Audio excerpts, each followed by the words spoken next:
না, এটা দুর্ভাগ্যজনক আছে। আমরা প্রাথমিক তদন্তে যেটুকু পেয়েছি তাতে ওই যে মেহবুব মল্লিক বলে যে আছে, ও যেভাবে ইন্টারাপ্ট করে, বা শিল্পীর সঙ্গেও আমরা যখন থেকে জেনেছি তখন থেকে ওনার সঙ্গে আমরা যোগাযোগ করেছি, যেটুকু জেনেছি যে যেভাবে উনি ইন্টারাপ্ট করেছেন এবং যেভাবে মারমুখী হয়ে উঠেছিলেন, তো সেটাকে আমরা ডেফিনেটলি কগনিজেন্সে নিয়ে আমরা সঙ্গে সঙ্গে অ্যারেস্ট করতে বলিওছি, এবং তখন থেকেই রেড শুরু হয়।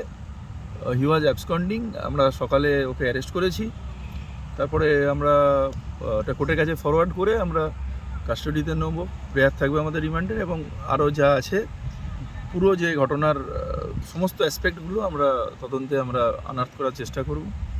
ঠিক আছে, এটাই আছে। এবং যেটুকু একটা থানার তরফেও ইনিশিয়ালি যেটুকু আমাদের কথা বলে মনে হয়েছিল, যে ওনার শিল্পীর তরফে ওনার মনে হয়েছিল যে it could have been handle in a better way.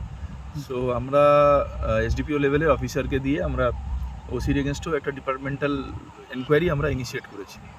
যেরকম ফাইন্ডিংস থাকবে সেই অনুযায়ী আমরা স্টেপ নেব।